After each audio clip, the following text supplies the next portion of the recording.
and you know my name. You know racing cars is my favorite game, and you know I can't be beat when I'm in the driver's seat. See, I got a lead foot and gas in my veins. God put a V8 where he should have put brains. There ain't a race I haven't run. There ain't a race I haven't won. And it's been 7 days since I've won a race, and I don't plan on leaving this place till I've won another. Send you crying home to your mother. See, I got the car, the skill, the crew, the will. God hates a sinner, but he loves a winner. You dare to show your face? Come on, Ace. Let's race. Hello again, everybody. This is Joe Larson, and you're watching the 5 Off, 5 On Racing Show. Welcome.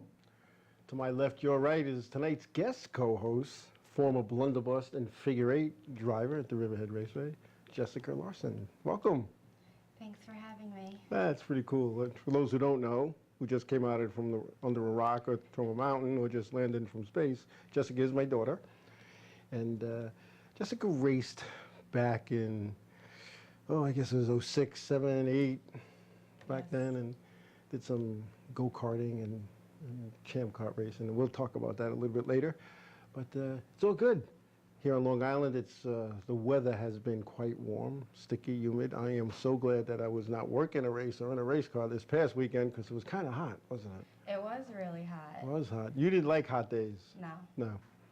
No. For those who recall, Jess in the heat didn't do very well. But whatever, that's all in the past. We're going to talk about now in the future. For those who noticed, and I want to thank WJ for bringing this to our attention, that the chat room box colorings have changed. Hopefully this works out better for everybody. It works out better for me. I know I could see it a lot better. So anyway, so it's good. I want to thank the powers to be for making that changes. What is it? So Joe, you're talking about me already here. What the heck did I do? But I don't know. I try to keep a low profile when I go there. In fact, I want to talk about the meeting I went to this past Saturday at the Riverhead Raceway for the figure 8 drivers and owners and whatever crew members snuck in and were allowed to stay, and rightfully so, because if it wasn't for the crews, we wouldn't, drivers wouldn't be racing. So, with that being said, it was a big meeting with the figure 8 division at Riverhead Raceway this past weekend. Due to some incidents and some things that have been, not just for the incident that went on the week prior, but for the incidents that have been going on in the figure 8 division over the last few years. And some of those issues have been the fighting, the rough riding, the wrecking people on purpose. And one of the things that's one of my hot buttons when I was an official there is these team cars. And I'm going to talk about that a little bit. And what happens when you have a team car? And I'm not pointing a finger at anybody here. I'm not saying anybody is guilty of this. I'm sure those who have done something like this in the past know who they are. But you have team cars out there. They're on a racetrack. And your teammate gets taken out, whether it's an accident, whether it's on purpose, whether it was just two guys going for the same piece of racetrack at the same time, whatever it was, your team car gets taken out. As a team player for your team, what are you going to do? You're going to take out the guy that took out your teammate. Well, guys and gals, in my opinion, that's wrong. And then what happens is it escalates. So teammate A gets taken out by non-teammate W. Teammate B goes after the teammate, non-teammate W, wrecks him. What happens? Now the crews are waiting because there's going to be fisticuffs. There's going to be problems. Somebody might even get hit with a rock in the head or a piece of asphalt. It happens. But you know what? That's not the track's fault. That's the fault of the competitors that were involved. And although that's why the meeting was called, it really wasn't discussed. Very briefly. But what was discussed was some of the nonsense that goes on. Now, you drove figure 8 cars, even though it was for a year. Do you recall situations like that when you were racing? I don't really know. I was usually the cause of the wrecks. And I didn't have any teammates. No, this is true. But and it's funny she said that because there was a night that the power steering went, and it was the Ernie Mania Memorial Race, and the power steering went. So instead of trying to muscle it around the corner, the car just went up and stopped at the wall.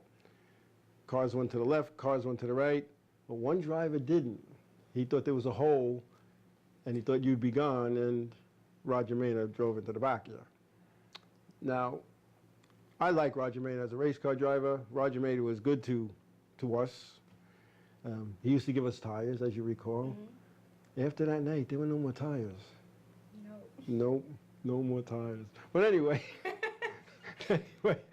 what happens is the crews are the ones that, in my opinion, make the matter worse. And they start yelling and screaming, and and a crew member runs over, puts his head in the driver's window, and starts screaming. Then somebody from the other crew grabs him, and then somebody from the crew sees his buddy getting grabbed. He jumps in. Before you know it, you have a melee, and everybody's rolling around on the pavement. Now, some people might say, who am I to talk? Because usually I was the guy rolling on the pavement years ago. But when your division or your class is in trouble, even though the car counts have gotten better, the racing has gotten a little better. But when you have a situation where you're trying to rebuild, and you're trying to entice people to come back, and you're trying to put on a good show, you can't be doing this stuff. And that was one of the things that Co-Chief Stewart, or whatever title he goes by now, was talking about at this meeting. Let the officials do their job. Now, some people are going to say they don't do their job. And Steve Tooker and Mike Capiello went on to explain how they cannot see everything. It's impossible. Just as I can't see everything when I was doing it. Even when you, in tour racing, whether it's the Modified Tour, the K&N Pro Series, or the Campbell World Truck Series, Nationwide, or Cup, those series have the advantages, hundreds of cameras, but there's dozens of cameras spread out around the racetrack where they can go and look at a replay. I looked at replays when I was up in the tower, and you get to make that decision. But when you don't have instant replay to go by, you don't have cameras showing every point of the racetrack, you got to go and only make calls based on what you see. And you know what? It's not an easy task. And there was a couple of drivers that I brought up to the ramp years ago, and I made them stand there. And one was Chris Chirico, who was a blunderbuss champion. And this was back in the day when there was 40-plus blunderbuss cars, and he didn't make it that night, yet still won the championship. That's how competitive this was. He came up there, stood there, and there was an incident right in 3 and 4, right under our faces where I stood with him. I looked at him and I said, Chris, what happened? He goes, I don't know. I said, you don't know. I was watching the leaders. Exactly. TK Tom Kraft came up on the ramp. Similar situation. TK, what happened? He goes, I didn't see it happen, but I can tell you what happened. Yeah, but you have to see it happen. He goes, but I know what happened. But did you see it? No. How can you not see it? It's right in front of you. You don't see everything. You just don't. It's impossible. So I don't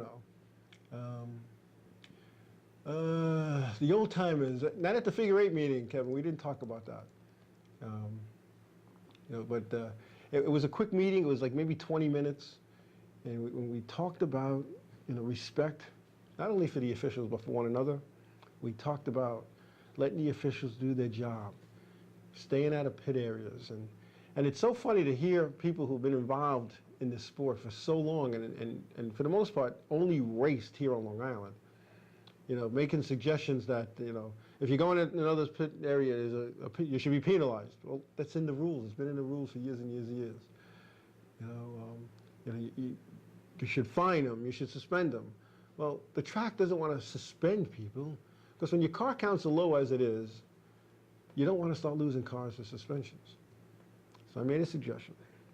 You don't fine them because, as somebody said, people just want to race. They'll be there with the check. They don't care. But what they can do, and there is a provision in the rule book, is fine a driver points.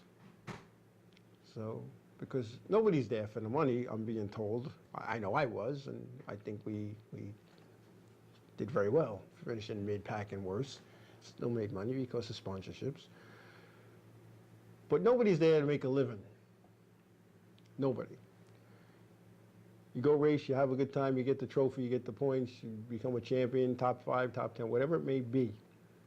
But if you start taking points away for infractions on the racetrack, I think you're going to see some changes. You know? It's just one of those things that needs to be done. You take away points. Right? If you're 50 points for the race and you do something that's really, really bad, maybe you should lose 50 points, 25. Think about it at the end of the race, at the end of the year. Now, in this division, and we're talking about the figure eights right now, they race maybe 10, 11 times in the season. If you take 25 points away from them, that's like losing 2.5 points. That's like losing a spot every week. And that spot could be the difference of a championship, a top 5, or a top 10. So, something to think about. It's something I kind of planted the seed, and I kind of spoke to them about how it is in the rules. There is a rule in the NASCAR rule book for that, to penalize points. And I think a lot of the nonsense would disappear. You want to go fight in the pits? Go be it. You want to call the police and bring them there? Go be it. But you're going to lose some points. You're going to lose some points, and that's how I would do it. And with calling the police, if you're going to call the police, and this goes out to not just figure eight drivers, it goes to any driver, any owner, any crew guy, any family of a crew guy, when there's an altercation, they're going to run and call the police. First of all, the racetracks all across the country, they don't want police at their racetrack. They don't want the negative publicity. They don't want the police sergeant or the captain going to the town boards or the county people and saying, we got to close this place down. I can't keep sending the police there. There's real crimes going on. But if you're going to call the police, you need to press charges and you need to follow up on it. Because if you don't, then you just did it for a show and you wasted everybody's time. So anyway, My Race News, WJ, myracenews.com, a big help to our show. Always promotes it on his website, always puts it on his Facebook page, to remind people. And he's saying, points and money. Restart the restart the point funds and find money and donate it to charity. Absolutely, and I agree with that. And 22 figure eight, my old buddy, you're gonna call the police. We needed a quarter in a payphone back in our day. You're not kidding, because there was no cell phones. We had to go find a phone, and there wasn't a payphone at the racetrack. You had to go down a block, up the road. You had to send somebody somewhere. There was no police. We took care of it ourselves. And sometimes we took care of it by rolling on the pavement. It would be broken up. A couple hours later, after a few cold ones, everybody was better. But there was no police back in the day. If the police were at the racetrack, it was for something more serious. It was something more serious. It's just a different time today. And then there's the one who stands there with their phone and they're going to record it. They're going to record it because they're going to sue everybody. And then when you ask them for the recording, I deleted it, my phone died, I don't have it, And those are the things that happen. And they just antagonize, just antagonize and makes the situation worse. So the meeting was held, they talked about those kind of things, they talked about rebuilding, and it was kind of funny, they went down the line, with the drivers, and people, and how many years you doing this, and one guy was like, counting this year, 0.5, another guy was, I've been here 2, I've been here 3, and then they come to me and I was like, well, I've been doing this for 35 years. And then, the joke started that I raced figure eights with Ben-Hur in the Coliseum and all that kind of good stuff. So it was all fun. It was all fun. Anyway, so figure eights. Now, as you know, Jess, and as the people out here know, maybe some don't, we weren't racing to win races. We were just doing laps. Yep. And we made a handful of money doing laps. Yep. And I'm not sure where you finished in the points, but I think in the safer points you were 9th or 10th. And I think in the track points you were like 13th or 14th. Now people are going to wonder, how could that be? And I'm going to tell you what we made. We made over $2,500 finishing like last or second to last every week. Because the figure eights is the second best paying division at just about any weekly racetrack in the country. And why is that?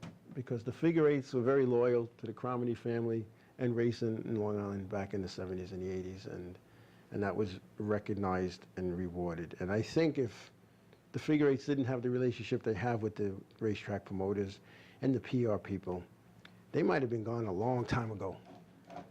because there's a lot of troubles going on. There's a lot of bad blood between some of the drivers and the teams, and guys and gals, for our own good. We need to clean this up. And for those who went on in the social networks that they're quitting clubs and they don't want to do this, and you know, if you're not part of the solution, you're part of the problem. And you know, by doing that quitting thing and a big, you know, and I'm going to call it grandstanding, and to post that, you know, because of one individual, you're not going to go racing or whatever, you're not going to be in a club, you know, and you're part of the problem. And, you know, I'm going to tell it like it is. And I tell it like it is, and a lot of people don't like when I tell it like it is. And a lot of people misconstrue when I tell it like it is as to what I'm really saying. But make no bones about it. You're either part of the solution or you are the problem. And if you can't work together to resolve an issue, then maybe you need to go bowling. Maybe you need to go be somewhere else. That's all I'm saying. A lot of people have a lot of money, time, blood, sweat, and tears in the shop, trying to build up a division, work on cars, and I'm being very serious here. To be a catalyst to a situation where you don't want to be involved because of an individual you don't get along with, this is the real world, my friend, or my friends. This is the real world. We're not always going to get along with everybody we deal with. We're not going to like everybody we deal with. But what you got to do sometimes, you got to suck it up. And you got to think for the whole, not just for your own self. And you got to look towards the future. And in my book, the future is now. It starts right now. So think about it. And if anybody thinks there's an underlying message there, it's your right to think that. So anyway, I'm going to talk to my co-host, because she's been pretty quiet over here. I used to have a co-host that was pretty quiet here too, and you know, and don't get me wrong, Henry was a good guy, and he's the one that got me on this show, you know, and we worked together. It was a good deal, and he built a car to break the land world speed records in the Bonneville Salt Flats. He went out there. I don't know if the car blew up. I don't know if he went into the witness protection program. I don't know what happened to my buddy Henry, but he never came back. At least he never came back to the show. So, no, WJ, you were a good guy.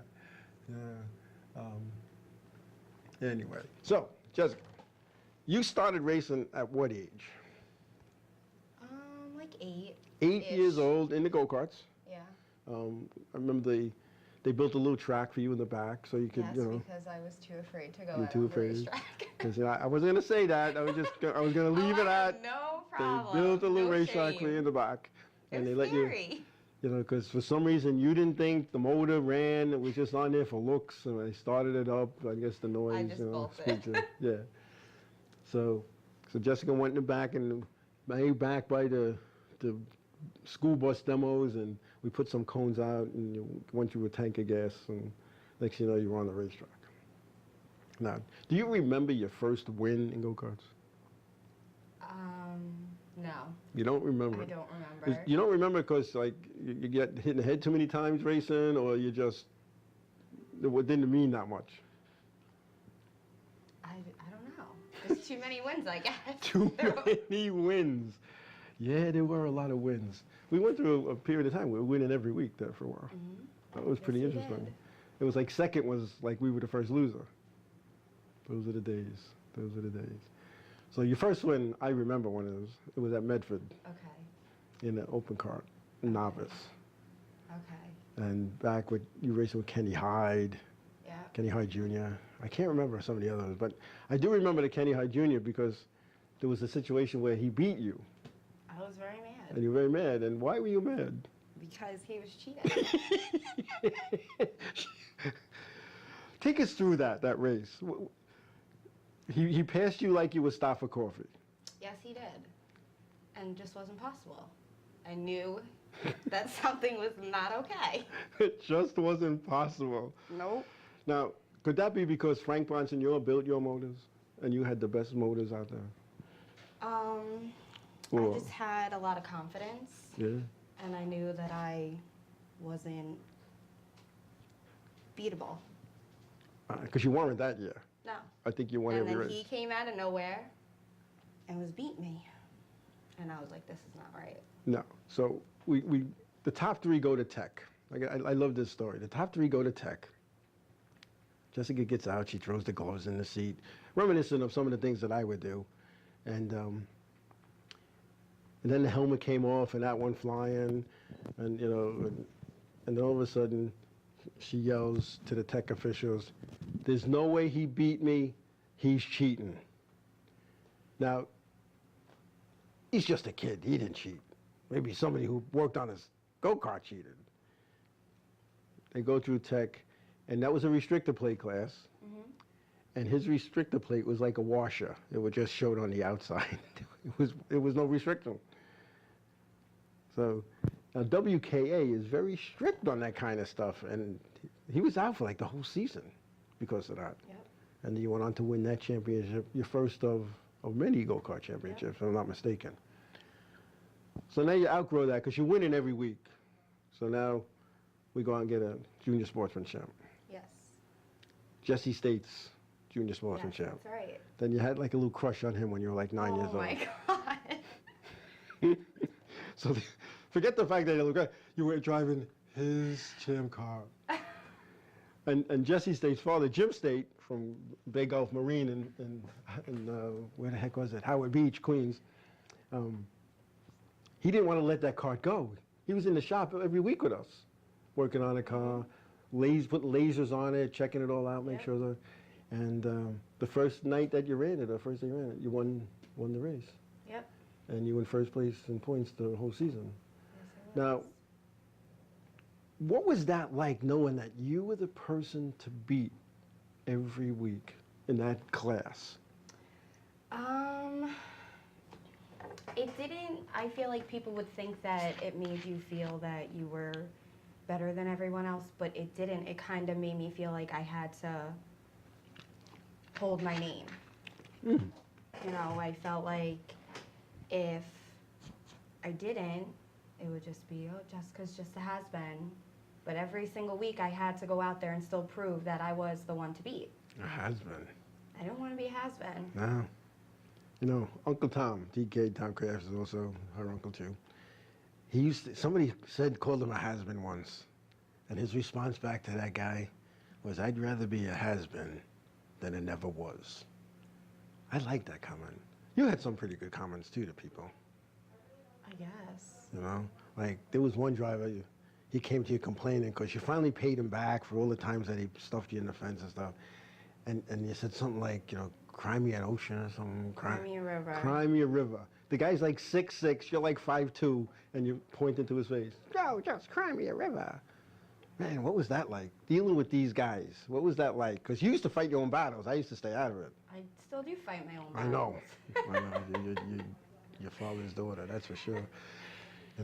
But you would actually get out of your car and go over to people Yeah. and like have a little chat. Yeah. You weren't afraid of that? No.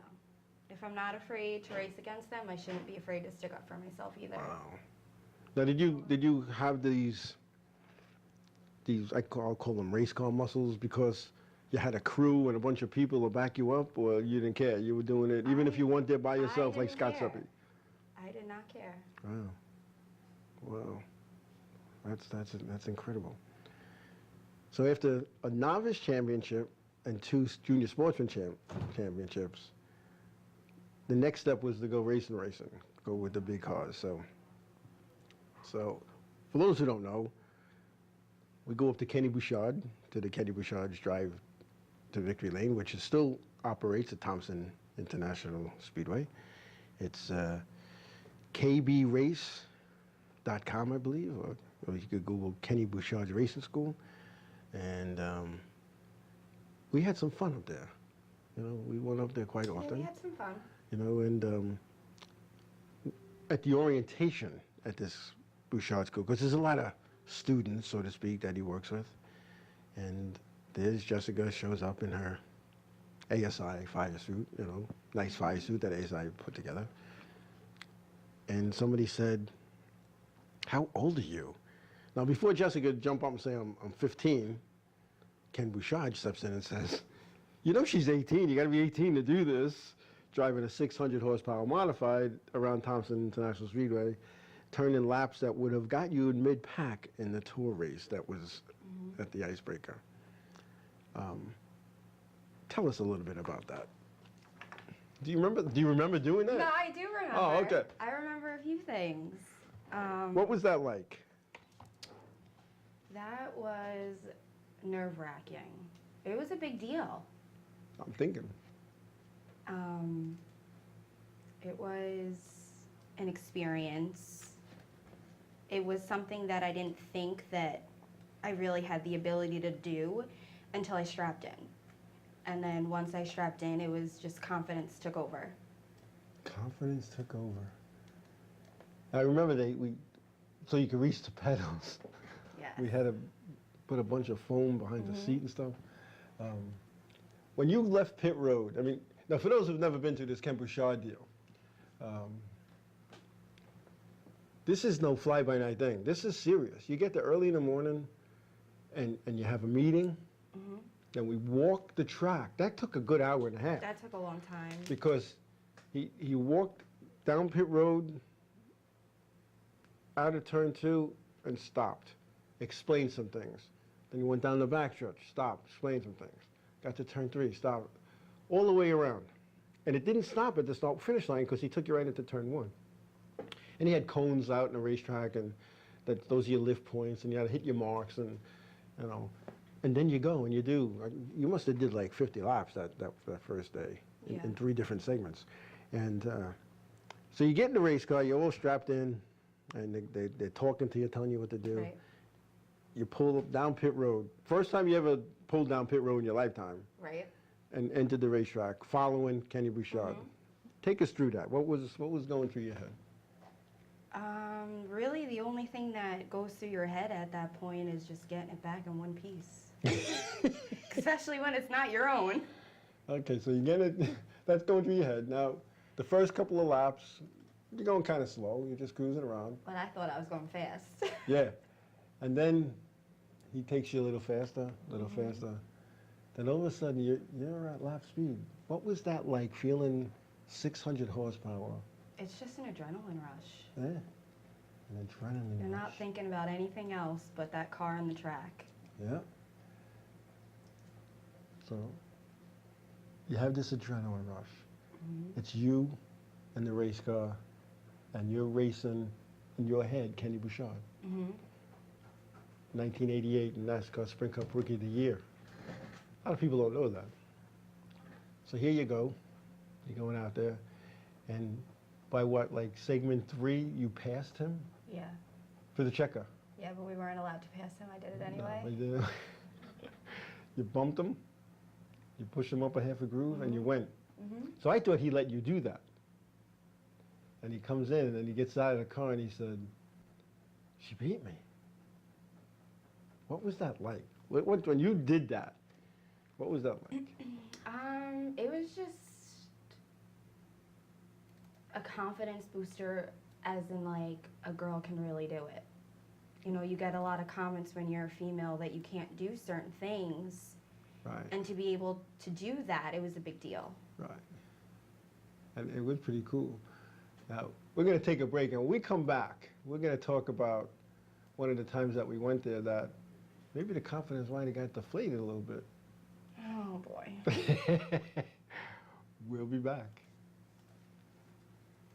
She calls me from the cold, just when I was low, feeling short of stable. All the chin tins, and all she keeps inside is in on the label. She says she's ashamed, can she? Good Times Magazine, New York's best entertainment paper for 43 years. Check out their calendar for all the latest music info, including New York City, Queens, Nassau, and Suffolk. Studio News brings you the biggest news about the hottest artists and sounds. Technobeat is your guide to electronica, techno, house, and dubstep. Packtrack keeps you up to date on the biggest events at the area's performing arts centers and theaters. Good Times Magazine gives you all this and more. It's bi-weekly and it's free. Pick up your copy today or visit goodtimesmag.com. InRavio.com. InRavio.com. Internet, radio, TV. InRavio.com. Broadcasting to 6.8 billion people. Streaming 24/7. InRavio.com.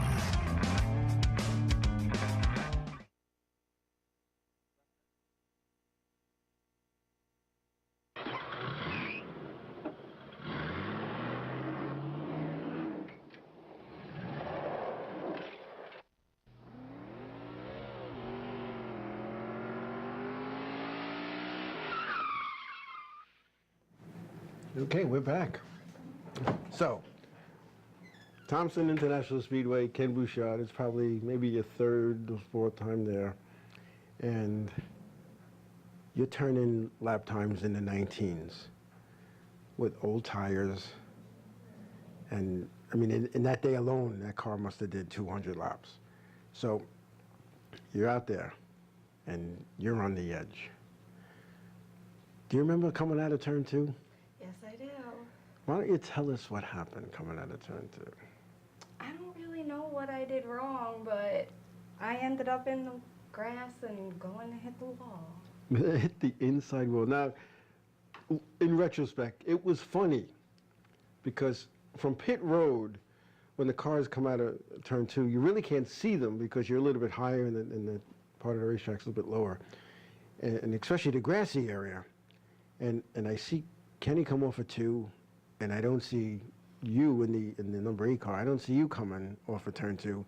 But they just mowed the lawn that morning, and it must have been tall because I saw a rooster tail of grass. Then I heard the bang. I'm like, oh man, we just destroyed a race car. What are we gonna do? So, trying to be like cool about it, even though like my insides are like, I'm like, oh my God, I wrecked a race car as a kid, all right? Oh, how am I gonna explain this to a mother? I'm like, holy cow. I go over there and I hear noise. I'm thinking she's hysterical crying. She's laughing because she's covered in grass, head to toe. It was everywhere. It was in the helmet. It was everywhere. So now I realize she's laughing, everything's good. And we only broke the bumper and the Nerf bar. You know, only. That, you know, Kenny Bouchard the next week gave it to us as a souvenir. Yeah. And I had to pay for that too. Sorry. That's all right, it happens. It's better than, you know, it could have been a clip. It could have been a lot worse. All right, you know? I've done damage in my time. But, you know, one of the things that Ken teaches in the class is you start to lose it, just turn left and spin it into the infield. Don't try to overcorrect, because if you overcorrect, you end up where? Right in the fence. In the fence. And that's what happens with some of the weekly competitors. They're trying to save it, and they come off the corners, and they're doing this to save it, and it just, you know, the sway bar binds up, it catches, and bam, it makes a hard right into the fence. Been there, done that. I tore many a right front off trying to overcorrect so I didn't spin out. You know, at the tracks I raced, that spinning out, there was nothing to hit on the infield. I always found the wall. Always found the wall. So anyway, we get the car out, and of course they made you take a trip in the ambulance and all this other nonsense, but you went right back out, made it happen again. Shaved off another half a second off the time, now you're in the low 19s, and I'm saying, man, we could go tour racing and make some shows here. But it was a good time, and then we won blunderbuss racing. Now, and a lot of people don't know this. Now, Constant Performance was a sponsor for us in 2006, 7, 8, whenever you race. Constant Performance, a company in Medford, Long Island, founded by Rich Johnson, good guy. And a lot of people don't know this story. Some do, but a lot of people don't. I want to share this story because, you know, people always wondered, you know, why did Constant Performance sponsor cars owned by Joe Larson? Amongst the other things they said under their breath that they couldn't say to me directly, but, you know, word gets out, you hear things. So here we got Rich Johnson, one of the winningest enduro guys out there. He built a lot of enduro cars. A lot of his cars won. He He was loaning cars, renting cars, building cars. And he comes to me one day and says, let's go race at Mountain Speedway. I think he's talking about me. I said, Rich, my racing days are over. I don't got time for this. He goes, I'm not talking about you. He goes, I got a car I'm going to build for your daughter. I said, really? I said, I got a car I'm going to build for her. You could be 15 and race a mountain. And I'll be honest, I'm going to be perfectly honest. I was going to fill out her NASCAR she was going to fill out her NASCAR application, and we were going to say, instead of she was born in 1990, she was going to be born in 1989, so she could start the season. We didn't say anything to anybody. We're just going to make it happen until one driver's family member calls Jerry Cook and says, I just want to let you know there's been a press release that Jessica Larson's going racing at Riverhead. She's only 15. Jerry Cook calls me up. He goes, Joe, what are you doing? I said, I'm not doing anything. What are you talking about? He goes, your kid can't race at 15. When is she 16? I said, July 28th. He goes, well, then she could race July 28th. And it just happened to be like the next couple of days was the modified tour race at Riverhead. We got a car ready to go, but backpedal a little bit.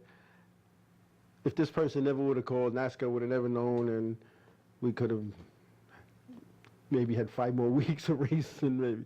So we do it the right way. So Rich Johnson gets wind of this. He's not happy. Pennsylvania, 15 years old at the time. It's 2006, and we're going to go racing. Rich Johnson says, for some reason, we couldn't go that Saturday. We couldn't go, so we're going to go up Sunday. She's going to race the car Sunday. Rich is racing it Saturday. And as everybody knows, Rich had the heart attack and passed away that day. Yep. We never got to go racing at Mountain Speedway.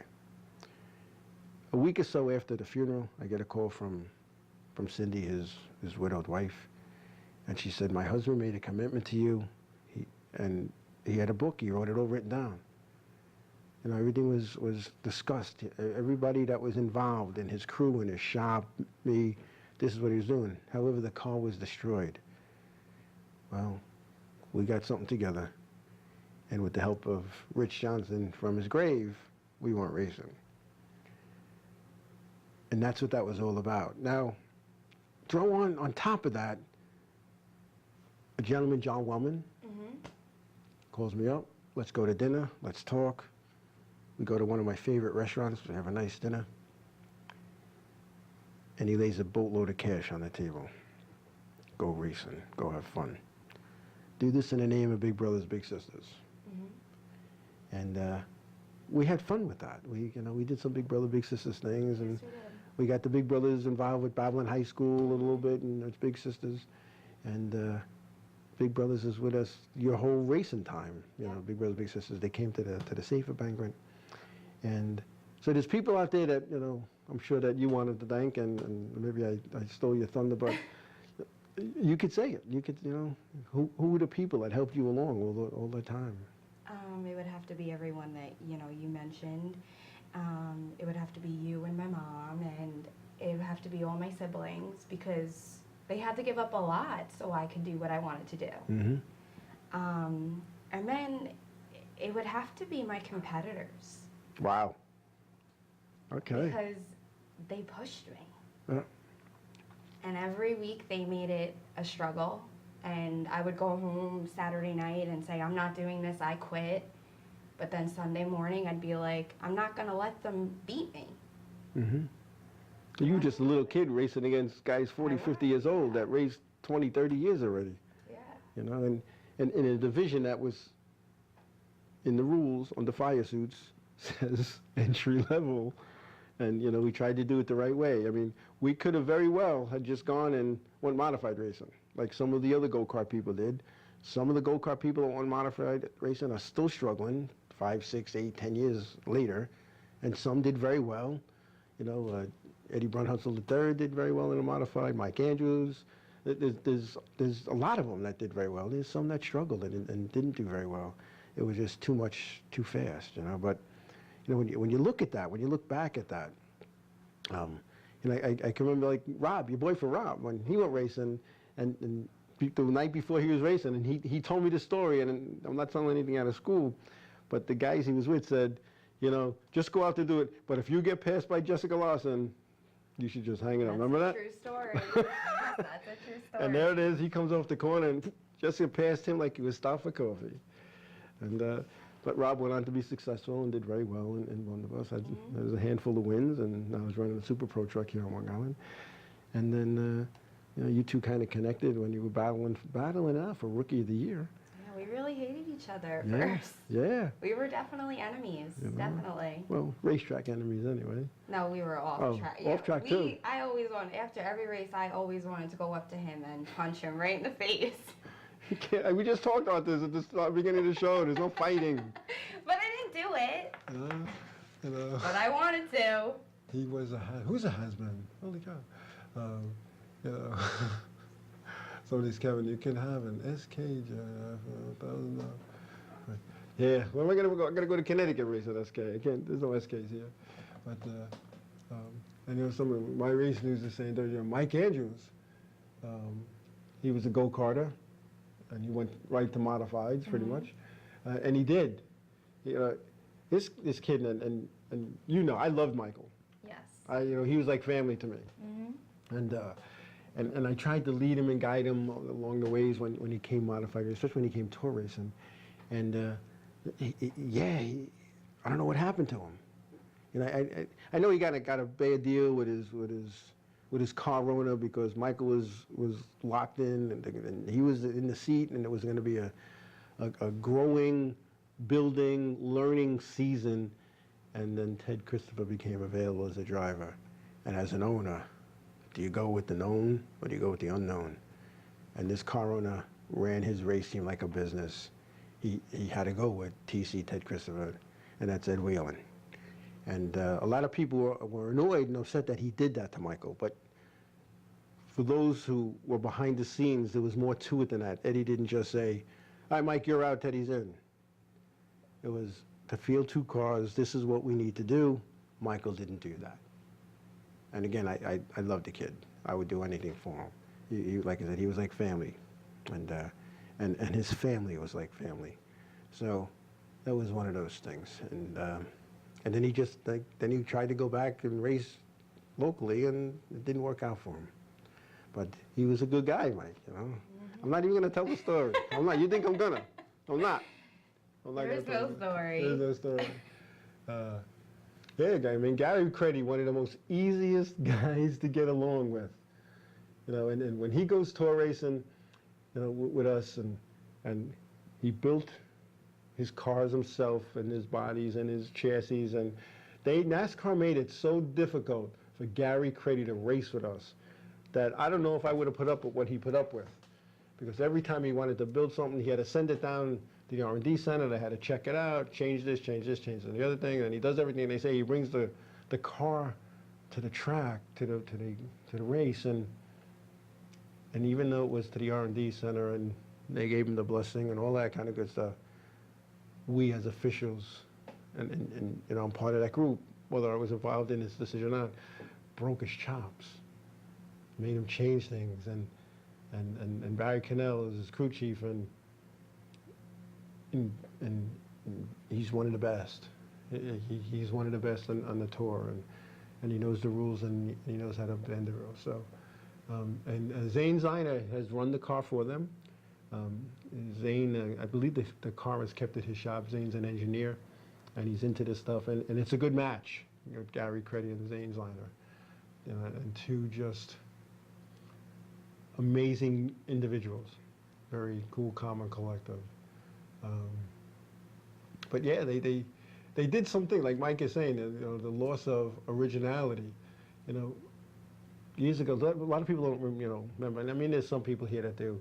Back in the day, they called them modifieds because you took a car and you modified it. You modified the body, the springs, and people had it, you know, their, you know, exhaust pipes coming through the hood and all kinds of stuff, and you know, the coupes and the Gremlins and the Vegas and the stuff that Kevin Basic it talks about. You know, it's just one of those things, and they took that, and NASCAR took that away. They took the personality away.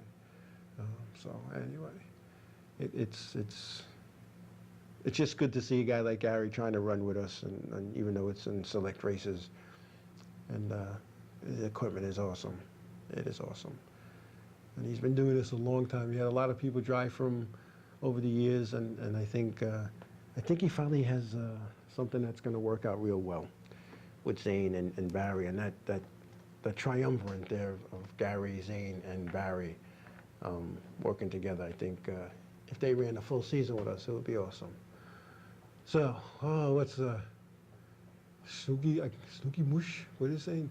What was my most memorable race you were involved with? Woo! Oh, memorable. My most memorable race is a negative one. So we're not going to talk about that one. So we're going to go with my second most memorable race. And wow. See, there's so many. When you're in this business as long as I have, there's so many. But you're not going to believe this when I tell you. My most memorable race was at Riverhead Raceway. I wasn't in it. I was a spectator. And I'm not swamped. I just don't know if I could say it without having an allergy situation here. You know, your eyes get all watery with allergies. It was Mike Andrews' first win. And I was sitting, I was like banned from Riverhead at that point. So I was in the grandstands with his mother and his sister. So I said, look, for the modifier, I'm going to go down there in case Michael wins. And he ends up winning the race. And it was a good race. And the reason why it was so memorable to me is when he got out of his race car, he didn't shake anybody's hand. He didn't hug anybody. He got out. He said, I want my dad. And to me, that's what this sport is all about. The family, the love, the respect. Because that was a father-son deal. And, you know, I didn't have a good relationship with my dad. He thought racing was a waste of time, waste of energy, waste of gas, waste of money, that they should pave every racetrack over and put cookie factories on them. I'm just being facetious there, but he hated racing. And that was a good, hard-fought battle of a win for Michael. And just to see that. So that's my most memorable, on a good note. And we all know what the worst one was. Almost got me out of racing until my mother, who also hated racing, told me, Joseph, that's in God's plan. You can't fight that. And no matter what that guy was doing that date in 2004, he was going to pass away. So I'm just glad he got to do it while he was doing something he loved. So anyway, so that's my most memorable. I mean, I had some other good ones, and one was when Jessica, when you won that heat race, yeah. When you started third, and by turn 3 you had the lead. Mm-hmm. You kind of pushed somebody out of the way that was trying to muscle you the whole season, and you muscled them. And then to watch Eddie Mistretta, crazy Eddie Mistretta, bump and push and shove and bump, lap after lap after lap. And I thought for sure he was sending you. Yeah, I did too. And you know, you did something that I always talked about, but I never saw you use, and it was low and slow. You threw the rhythm off, and you took the bumps, and you took the bangs, and you took the hits.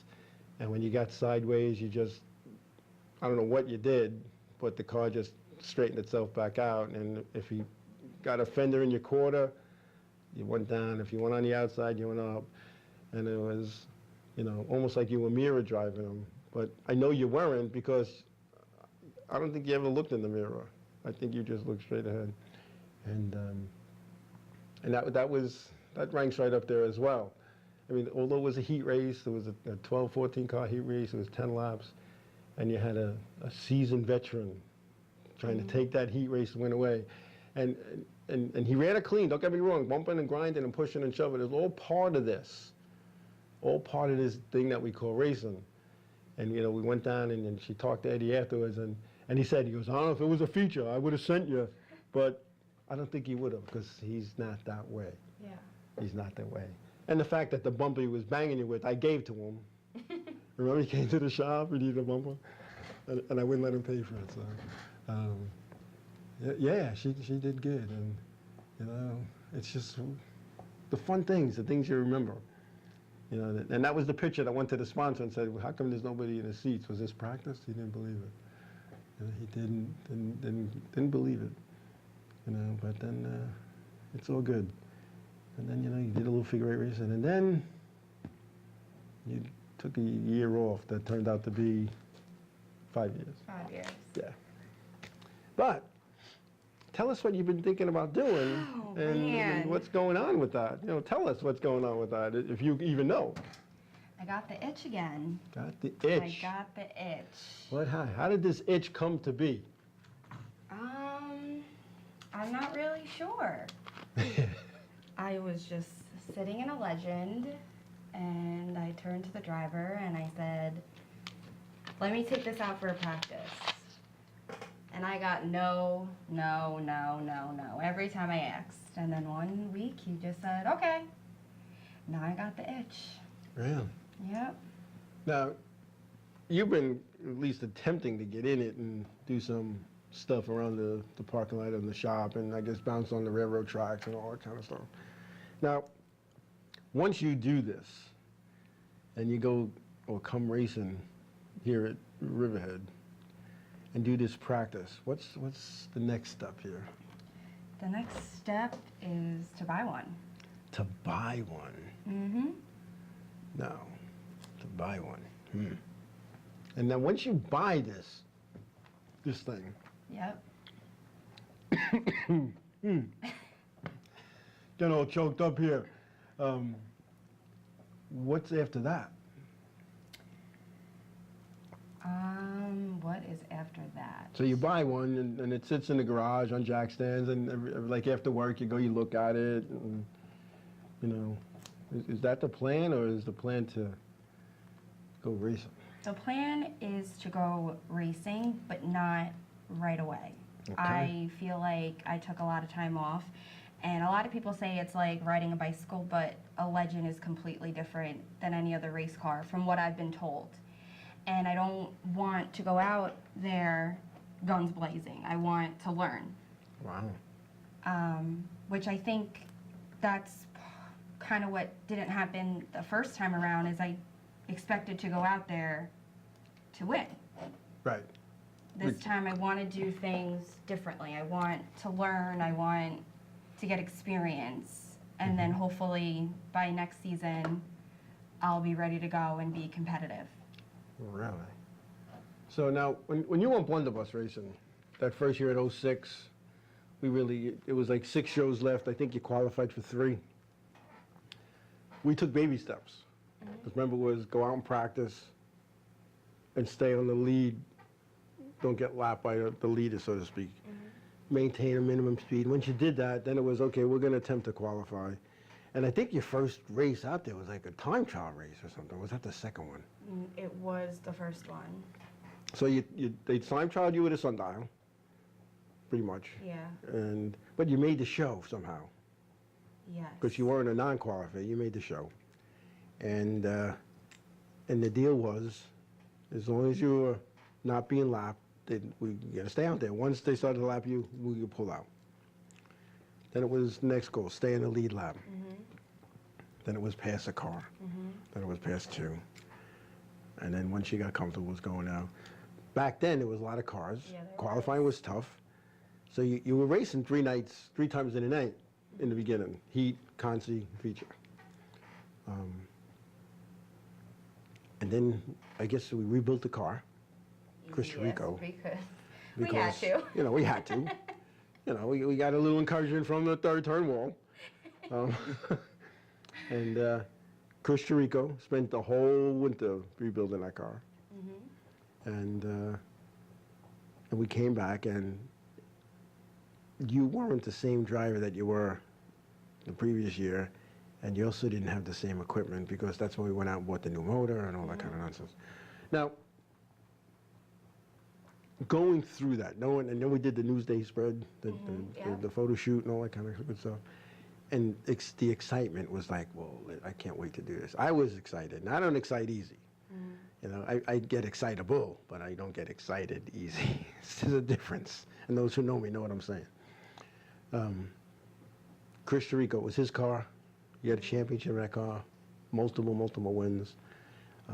But the car was old, the car was tired, and we knew that. But it was supposed to be a stepping stone. So you come out and you're making just about every race. I don't think there's a race that you didn't qualify for. I don't think so. Oh yeah, I think you were in every show.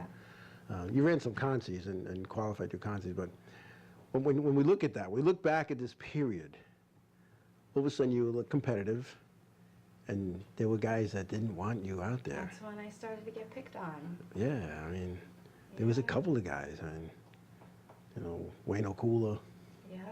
Koliak, Malazewski, what was the other guy, Romneys, Yeah. you know, just trying to wreck on purpose, you know. No matter what they did, we got it back, because big brothers, big sisters, believe me when I tell you, the car had to come to this track pristine. And there were times where we'd have incidents on a Saturday night and have to be at a bagel shop in Lindenhurst on a Sunday morning, and the car had to be good. You know, so it was just, it was different.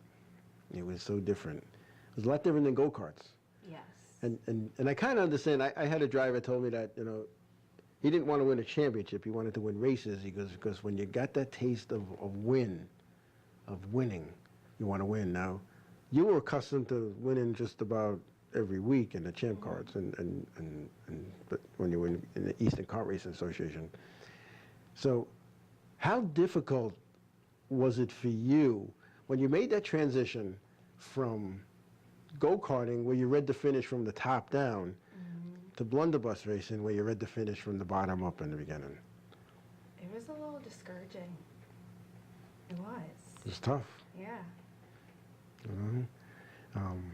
It wasn't tough for me because I understood it was a learning curve. And I, as a driver, I was used to reading it from the bottom up, you know, or from at least the middle down. But you know, I didn't go to the top and go. I go 1, 2, 3, 4, 5, 6.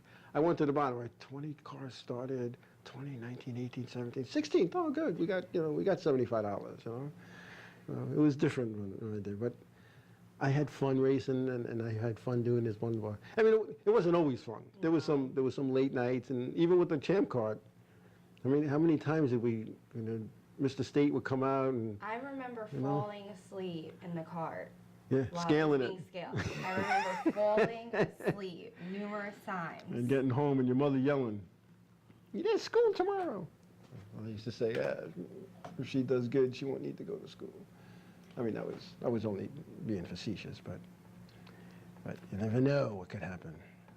You never know.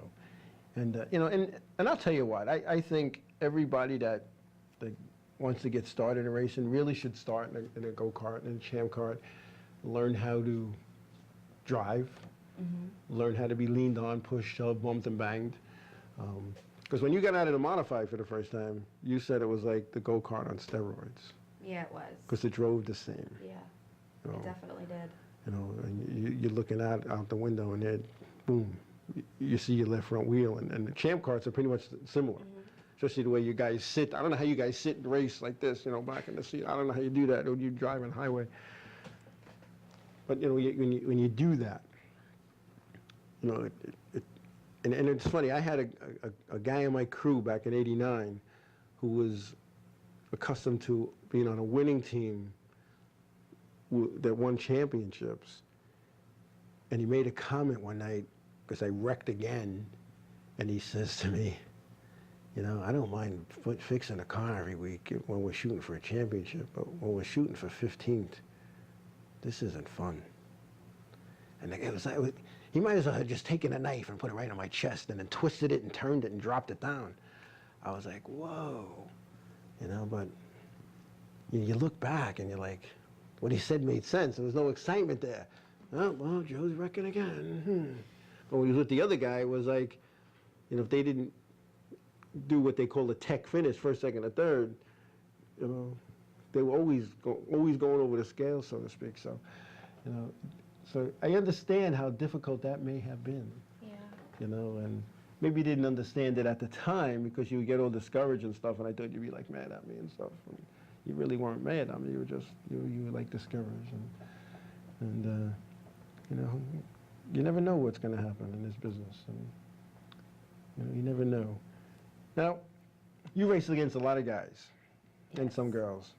Who did you enjoy racing with the most? Oh, wow. Myself. No. So, I don't really know.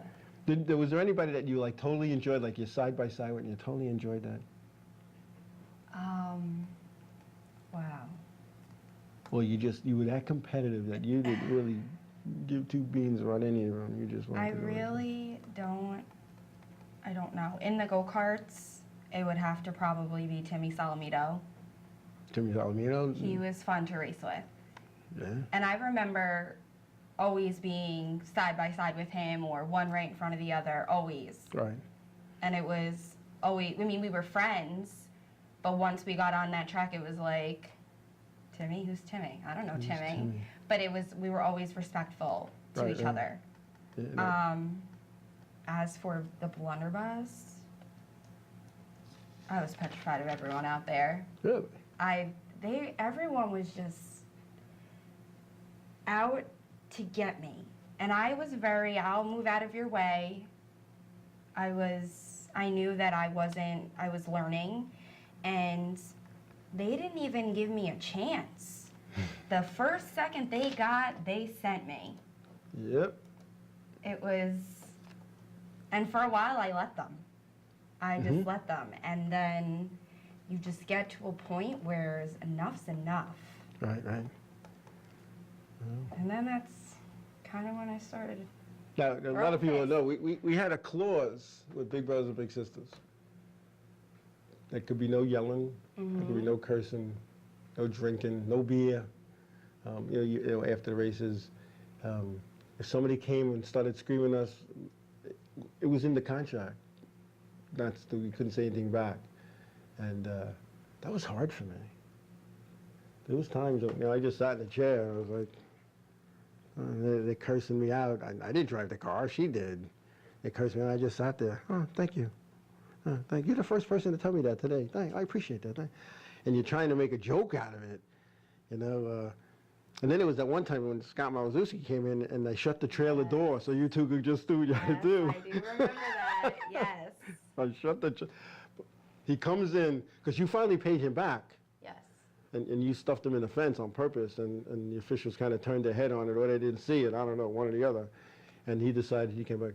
But he left that day saying, are we done? Are we even?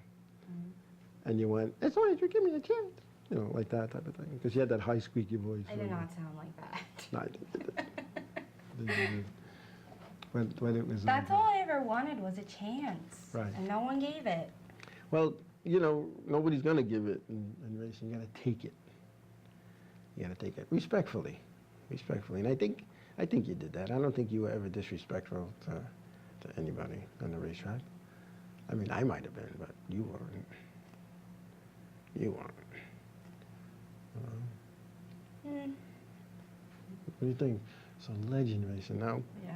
So you go legend racing. How long do you think you're going to race legends? You think for a year, 2 years, 3 years, 5 years? I don't really have a plan. I'm kind of just taking it and running. There you go. That's it. Whatever happens, happens. Whatever happens, happens. Now, is there room in that shop, that crowded shop with all the egos, for another race car driver? Rob doesn't have a choice. Good thing he's at the shop working. I know. Hopefully he's not watching. Rob don't have it. And the Rob she's referring to is Robert Bader Jr., her boyfriend of, what, 6 years now? 5 years. 5 years. 5 years. Unbelievable. Time flies. It's only 5 years? 5 years in August. Oh, wow. 5 years in August. Now, Rob, as I said earlier, super pro truck guy. He's in his shop right now, trying to get his motor in. Is there a plan moving forward for Robert that you know about that's going on with the race car? Not that I know of. I mean, he went from blunderbuss, what, 4 years or so with a blunderbuss, and then the truck now. The good thing is you're not racing, or you won't be racing in the same division if you do make this happen. Right. 'Cause I'm thinking that was a problem some weeks. There are a few races that I have in mind that when we were together that he really pissed me off. Holy cow. And we still talk about it, but we deal with it. It was good. We It was dealt with good? it. Okay. There was some things. You guys did some bumping and grinding. He wants to put me back in the blunderbuss. I know he does. We talked about it. We did talk about that. He, every time I said, let's look at Legends, he says, let's look at blunderbuss. Let's look at blunderbuss. Well, I think there's a blunderbuss that he had in mind. But for those who know that, I think racing a blunderbuss is silly because of what it cost and what the return of that cost is. But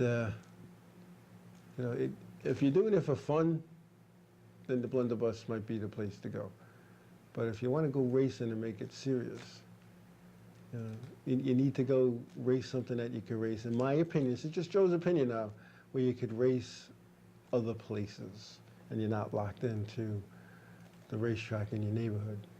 And not that you're locked in, because you're not really locked in. They don't lock the gate or they'll lock you in. It's just that you need to, in my opinion, a legend car would be ideal because you could race them all over the country through INEX.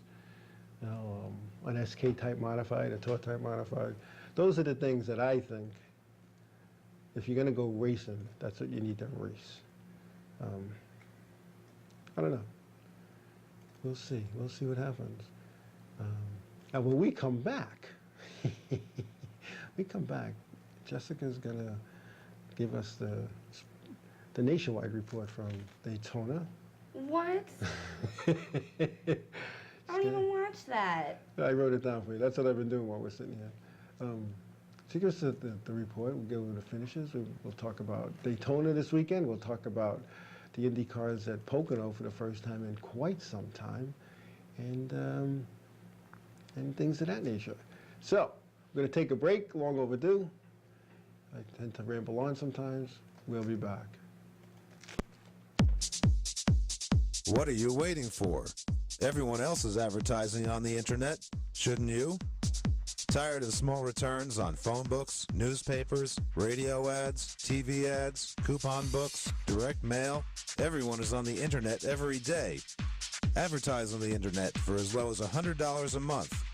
Over 250,000 impressions per month on Facebook, Twitter, YouTube, Enravio.com, and more. Go to the Advertise With Us page on Ravio.com and get started today. YouNeedAPart.com. Fast and free, the internet's top used parts locator service. Over 3 million part searches since 2001.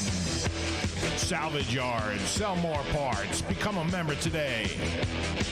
YouNeedAPart.com. Tell them you heard it on Enravio.com. Enravio.com. East End Screen Printing and Embroidery. Shirts for as low as $3 with print. 631-281-TEES. That's 631-281-TEES. 1355F Montauk Highway, Mastic, Long Island, New York. Go to eastendsilkscreenprinting.com for more info.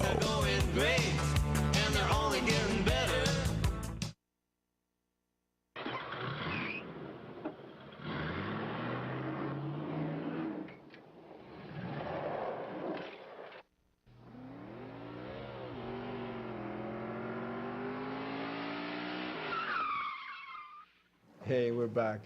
Sometimes I think the show on break is more interesting than because anybody that was could hear what we were talking about. It's kind of funny. So Jessica is going to attempt to give her first nationwide report. Nationwide cars were at Daytona International Speedway this past weekend. So you got results there? Yeah, Look at the I face. got She had that face too when the first time she got in the modified. I don't know. You're cool. It's all good. I don't even know how to say half these things. Go ahead. We'll help you out because the chat room people are nice. You know. Report. See, you're done. No, go ahead. You could do that. First was Reagan Smith. Then second was Sam Hornish. Sam Hornish Jr. Yay! Okay. Third was Elliot. Sadler. Who? Elliot Sadler. Okay. Then this one you can't pronounce. Just fifth. I mean fourth. Justin Algeier. Just yeah. Fifth was Austin Dillon. Sixth was Kyle Larson. I know him. Okay, good. I do know him. Seventh was Brian Vickers. Brian Vickers. Eighth, Parker Claimer. what he said.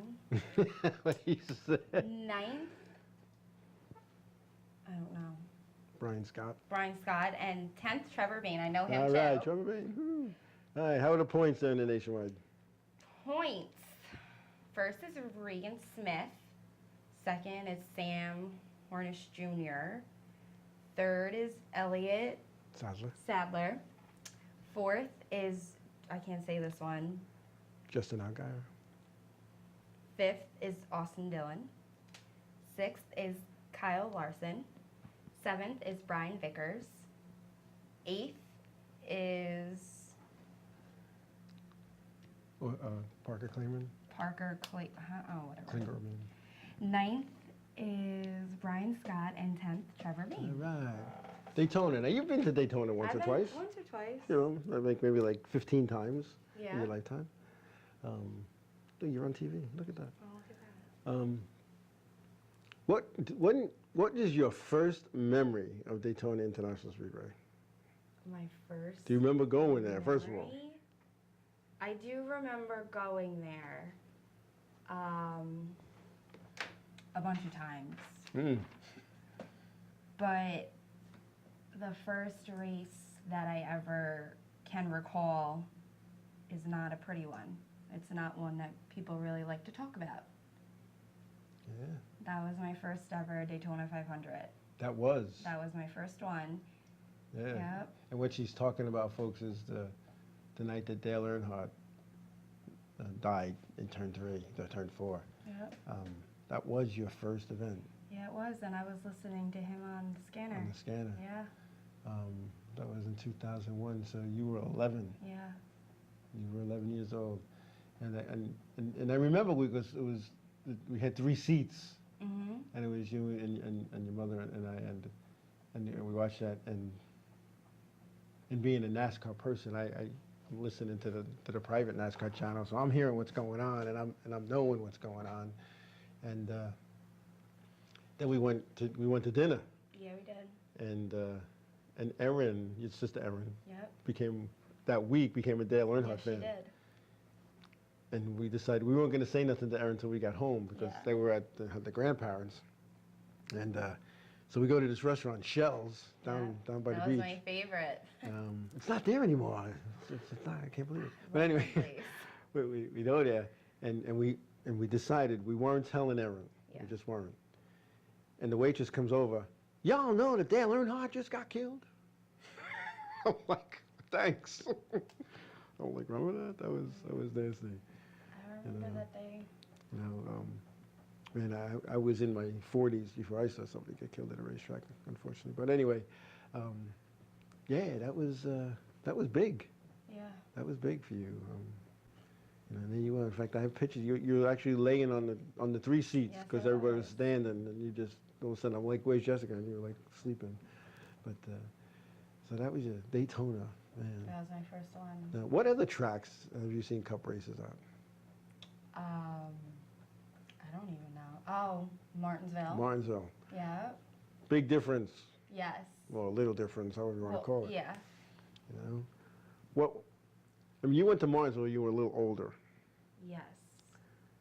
So you probably had a better understanding. But when you look at the difference in the tracks, what went through your head when you walked through the tunnel and got to those seats and you saw this little paperclip size racetrack? I really just thought every track looked the same. And they don't. And they don't. No. Well, some of them do now with these cookie-cutter tracks, but yeah, I think I had to work a race, so I couldn't go. That's how you ended up going. Yes. Kevin, no longer Need for Speed. Yeah, he was at Martinsville. He was there for a bad event too. Cup race, my racing is. Yeah, I was in Daytona, so I stayed for the race this year, and I missed a couple in a row, and I don't know. It's kind of, it's not the same. 22 figure eight. He had Dale on his scanner too that day, that fateful day, and I put every car in, all 43 cars in. I put the broadcast, the channel TV in there. I put MRN. I put so my scan is full, and I don't let it scan. I actually decide to listen, and I was listening to Dale Earnhardt for the last 5 or 6 laps, and if 22 figure eight might remember, and you remember, he didn't shut up.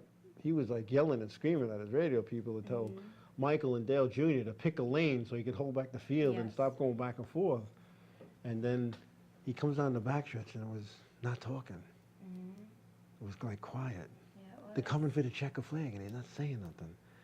So I always thought, and I feel to this day, that he was already kind of out of it at that point. And for whatever reason, because, I don't know. We'll never know. Only God knows. And Dale. But it was a tough day, And, we were walking around the garage all week long, seeing everybody. Because I always got into the garage. And I always told my kids, just walk in like you belong, and nobody's going to stop you. And that's basically what we did. Yeah. Because the one year I didn't do that. You guys, stayed in turn 3, playing with strangers. Watching the cars. We made friends. Because you're safe. You're safe at the racetrack. You're safe there. WJ, I remember when you came to that to Martinsville. I think that's when I think that's the last time the modifieds were there. And I'll tell you what, I wish we were going there. I miss going to Martinsville with the modifieds. I really do. Because when we were there as a standalone, or we were there with the trucks, or there with the Southern guys, it was a whole different thing, and it was a whole different thing because we weren't the redheaded stepchildren. And forgive me if you're a stepchild and you have red hair, but it's just an expression. It just to be told that you have to drag your stuff in and out, and the pit bulls have to go out into the mud. And you got to drag them in and then drag them out, and sometimes twice in a day. And I don't think that was fair to our teams. And so when we went there standalone, we had an okay crowd, but when you have a racetrack that holds 200,000 people, at 10% full, you still got 20,000 people there. So that's a decent crowd for a modified race, But I don't know. It's just, we need to go back there. The modifieds need to go back there. They need to go to Richmond, and I would love to see them at North Wilkesboro. I think that would be an awesome, awesome show. And you make those Richmonds, Martinsvilles, and North Wilkesboros combo events with the Southern Modified Tour. You'll have 40 cars there. You put on a good show, and I don't know. And what does Martinsville hold? About 120, 140? I'm not even sure. I know Bristol holds a couple 100,000, but they might be doing the same thing Daytona's doing, eliminating 60,000 seats. I don't know. I just don't understand what. Because you're not filling them, so you're taking them down. I don't know if that's the answer. But anyway, Sprint Cup. It was in Daytona, and it was. I would say it was an okay race. Typical. It was to some stuff. I didn't really watch the whole thing. I watched dribs and drabs of it. But Jimmy Johnson won the race. Tony Stewart was second. Kevin Harvick third. Clint Boyer was fifth. Michael Waltrip, who always seems to do good in these restrictor plate tracks, fifth. Kurt Busch was 6th, Jamie McMurray 7th, Dale Earnhardt Jr. was 8th, Casey Mears 9th, and rounding out the top 10, Jessica's favorite driver, Ryan Newman. In fact, when you did that photo shoot, Newsday gave you a bunch of Ryan Newman stuff. Yes, they did. Only for the photo shoot. Remember? They took it back. I got to keep a sweatshirt. Yeah. A sweatshirt. They come with a box of clothes. First they called, who's your favorite driver? Oh, well, Ryan Newman. All right, they come with Ryan Newman stuff. She's putting it on for the photo shoot, for the video shoot. We're there all day, you know, and then it's over. Okay, you could keep this one. We need these to take back. Like, what are they going to do with it? It went in somebody's office and probably never got used. But anyway, points as they look right now. Jimmy Johnson still the leader with Clint Boyer 2nd, Carl Edwards 3rd, Kevin Harvick is 4th, Dale Earnhardt Jr. 5th, Matt Kenseth is 6th, Kyle Busch 7th, Greg Biffle 8th, Kurt Busch 9th, Tony Stewart 10th, Martin Truex Jr. 11th, and Casey Kane 12th. As we start getting, it's not too early to start talking about the chase, so that's why we're going to start talking about the top 12. So it's, I mean, it is July. It is still a long way to go. I mean, it was February, March, April, May, June, July. That's 6 months. Then there's August, September, October. So it's more than half over. So the chase will be coming up soon. We'll get to talk about that. I still don't like the chase, but who am I? I'm nobody. I'm just a guy that has a show on the internet. I don't think they're going to listen to me. No, probably not. No, probably not. Now, you know, thinking about racing.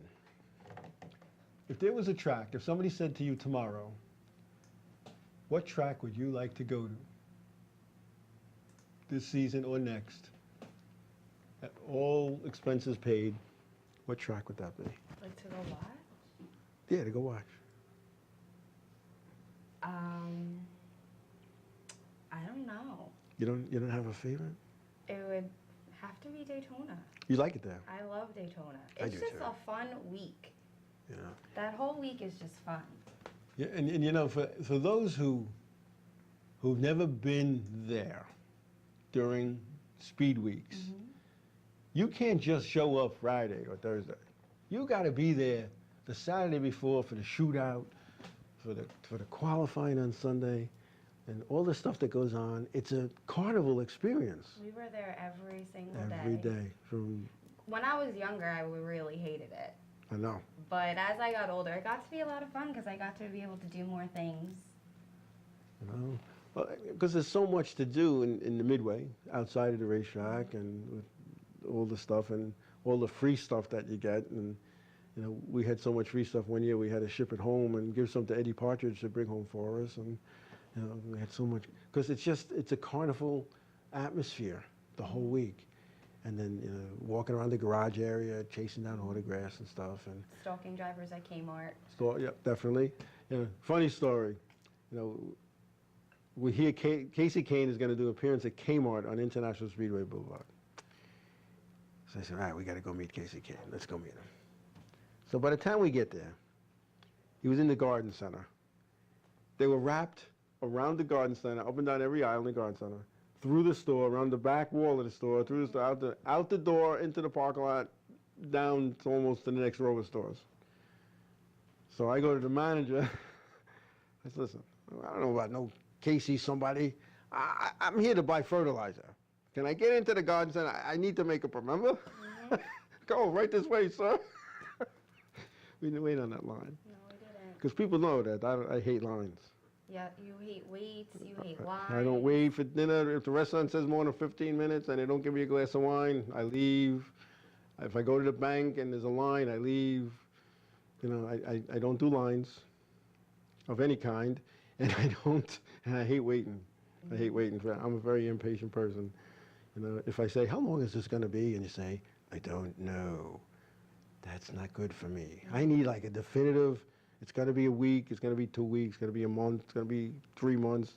Because then it's up to me to decide then if I want to wait that long. As you know, that's how I am. Yes, You know. I know.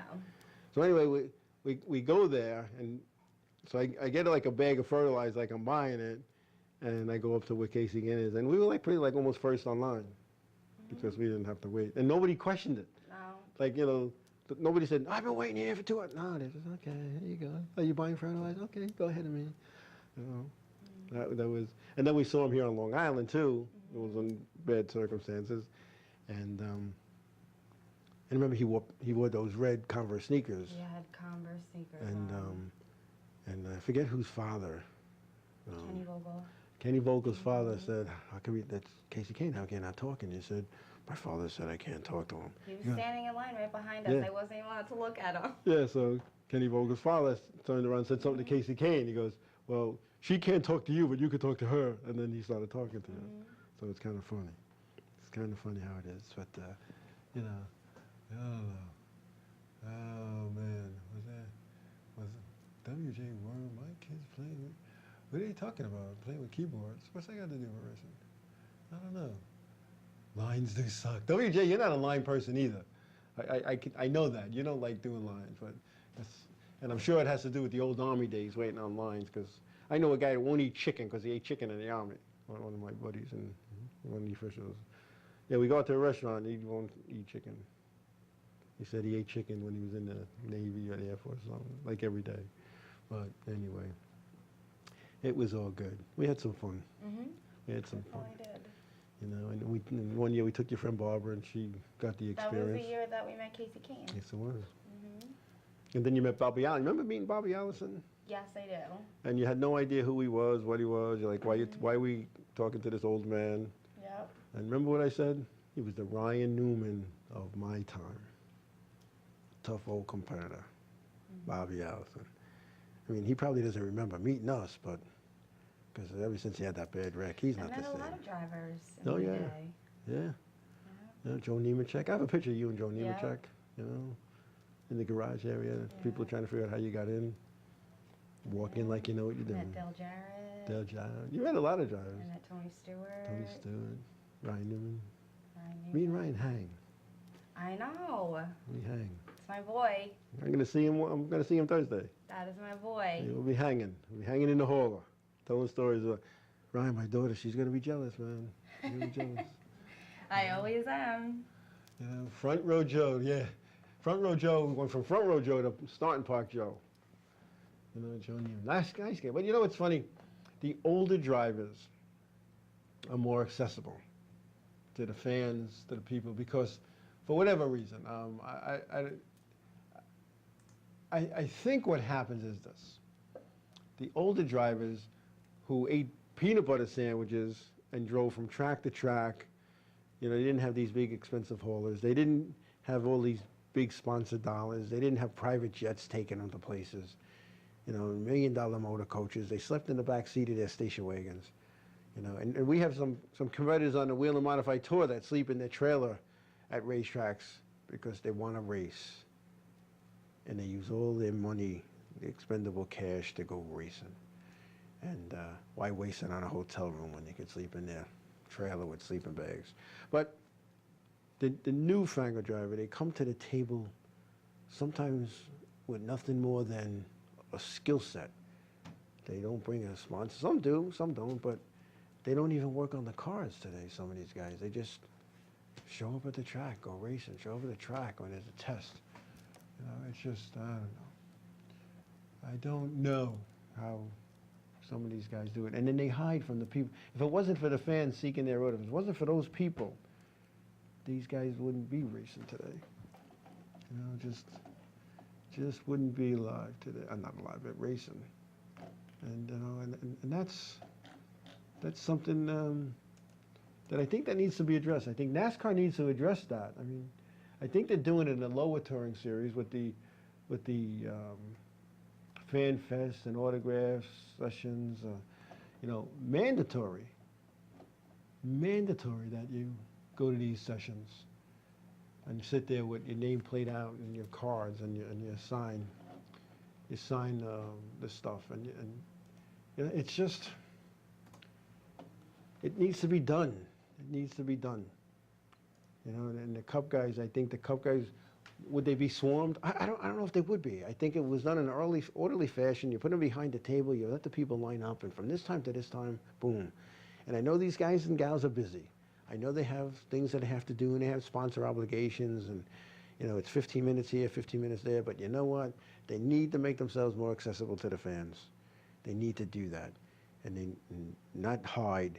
I know when you go to these, I've been to a lot of races in my lifetime, you know, in the top series and tracks all over this country. And when they have the drivers' meeting, people line up at the entrance to the drivers' meeting because they just want to see their favorite guy. And some of these guys sneak out the back, they climb over the tires, they go underneath ropes, they go through behind buildings, they walk in front of the haulers, and they're not making themselves accessible. And a guy like Richard Petty, and I could tell you this from first-hand experience, when I was working in Greensboro, North Carolina, living in High Point, I spent a lot of time down at Petty's museum.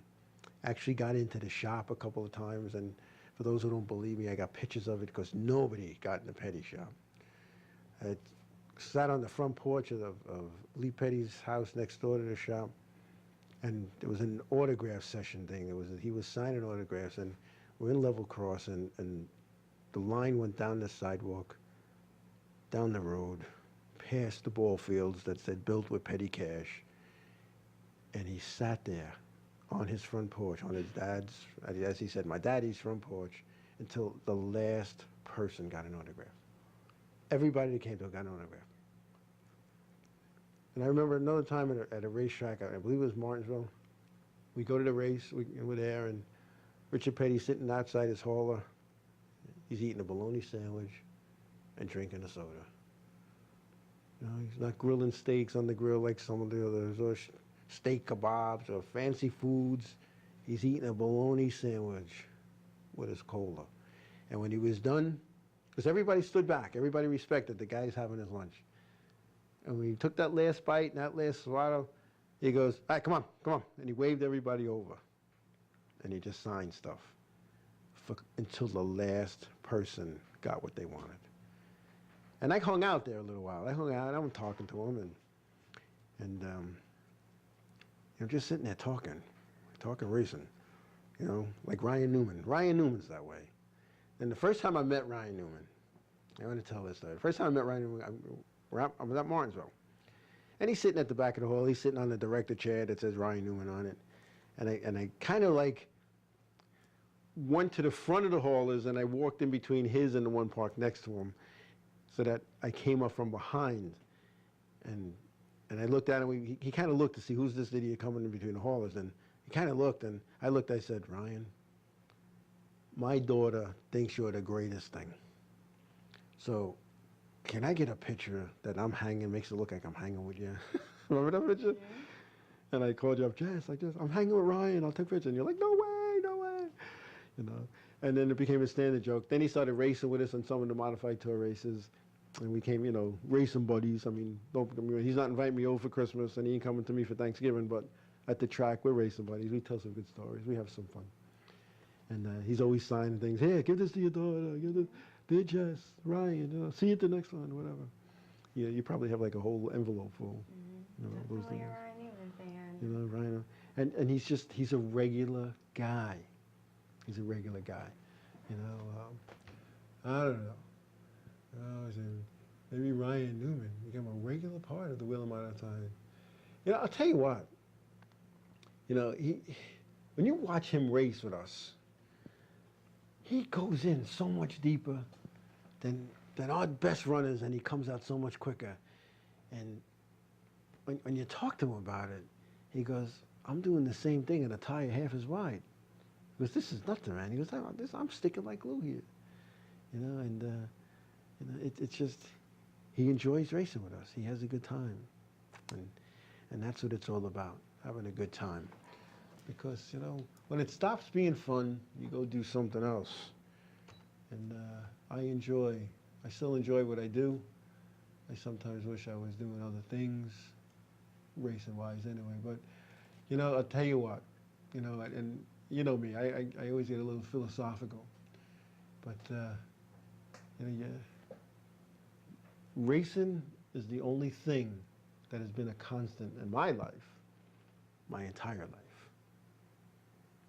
You know, friends come and go, relationships come and go, but my racing buddies, my racing family has always been there. And those of you in the chat room, you're the same way, you know. You're the same way, you know. Who's asking? Who is right? Somebody signed in. Somebody signed in as you.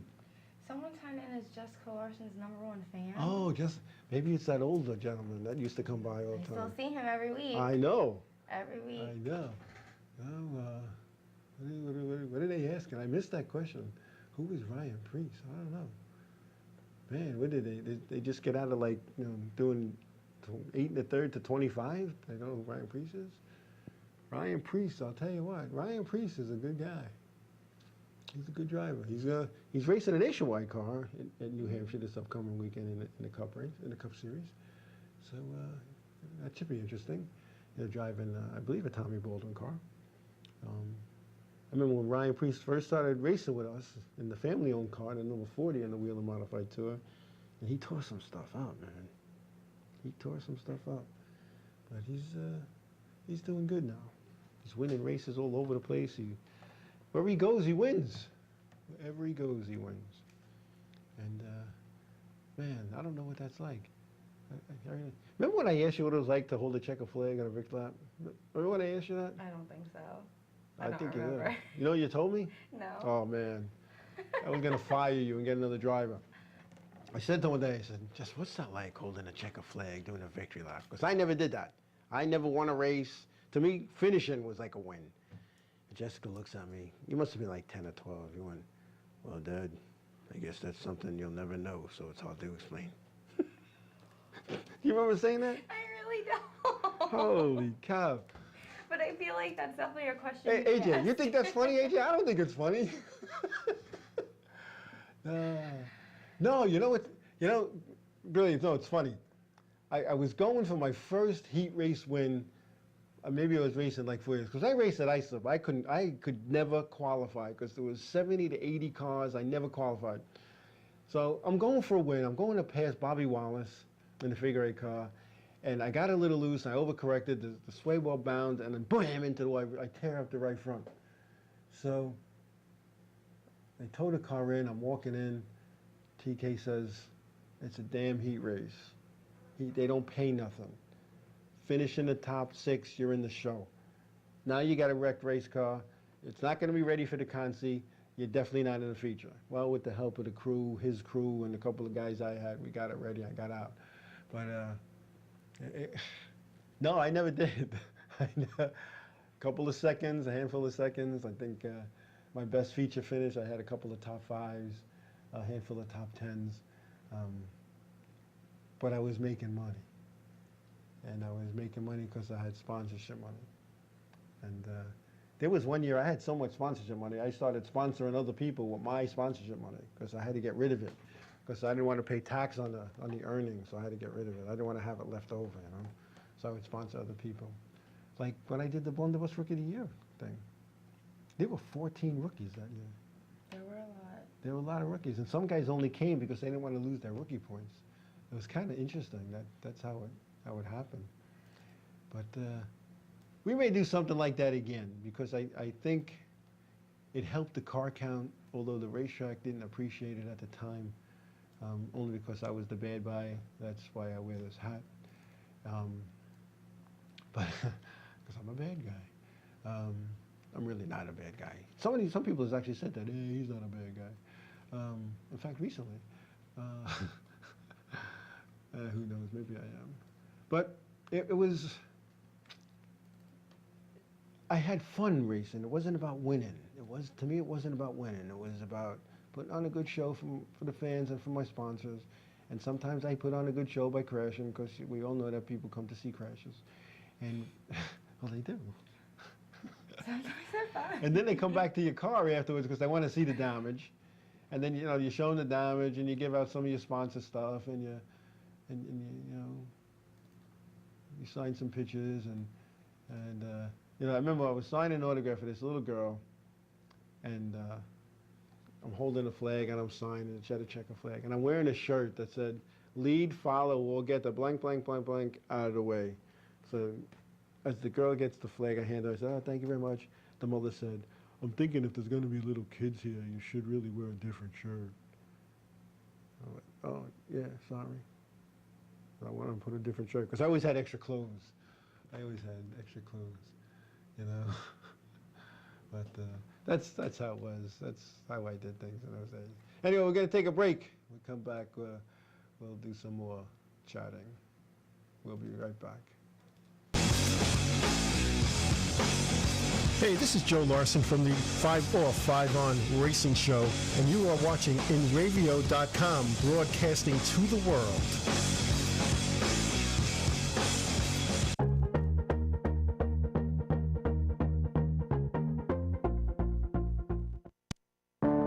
Riches Bay Realty, celebrating 50 years. If you're selling or listing your home, land, or business, call Mauritius Bay Realty of Mauritius, Long Island, New York. Contact Jerry at 631-878-0003 or go to MauritiusBayRealty.com for more info.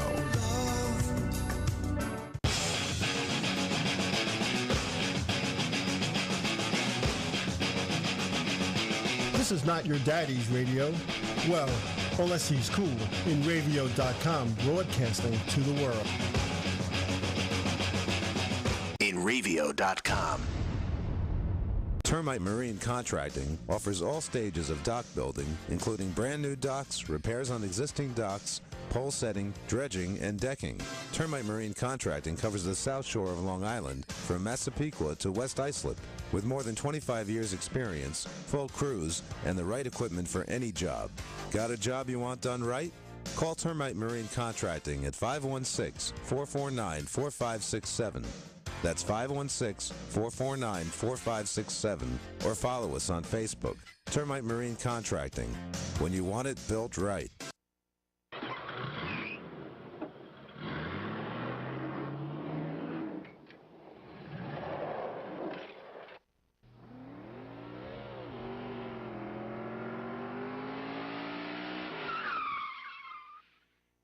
And we're back. Hey, just want to let you know, I'm scheduled to appear in the next week or two as a guest. It was NASCAR All-American, Wheeling All-American Series modified driver, Marissa Niederauer, who was a go-kart standout and has been in the modified ranks now probably for close to 10 years, believe it or not. She was part of the diversity program down in North Carolina for a little bit and came back up north. So her and I have communicated, so Marissa will be on the show. I'm not sure about if it'll be next week or the week after. I got some stuff happening that I hope I'm back in time or done with what I have to do for Monday's show, but I'll know better as the days go on. And I will post it somewhere if we're not going to make this happen. But we're going to do everything in our power not to miss a show. So, but Marissa is scheduled to be the next guest, as is Jamie Tomeno, who his schedule's as wacky as mine. And him and I have been talking over the last few weeks. And Eric Goodale, who told me he'd be a guest on the show when he wins. And he finished second at Riverhead. And I said, how much longer do I got to wait? I think second's good. So he borrowed my phone to call his phone, whoever was holding it, to tell him, I guess, he finished second or whatever, what he never needed to do. I think he needed to get someone to drive the car at Tech or something. And now his number's in my phone. So I'll be calling him every day till he comes on. Good guy, Eric Goodale. And I'll tell you what, I know he doesn't understand what happened to him in that race at Riverhead where, where he got put to the back. He really didn't get put to the back.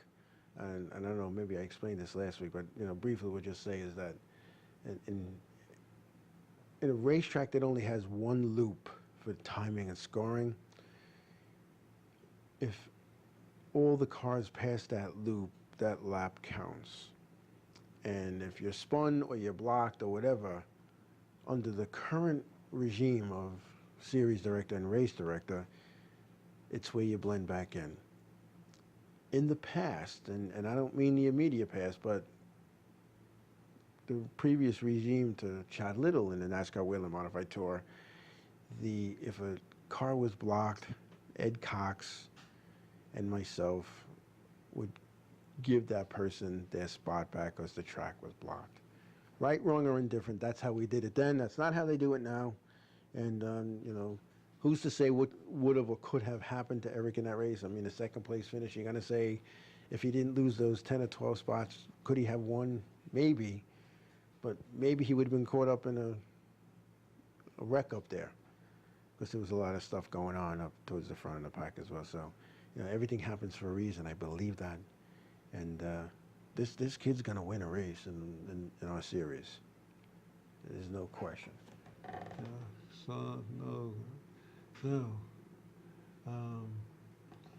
No, Kevin, not yet. I know it's right behind us. I'm hoping to see some people that New Hampshire.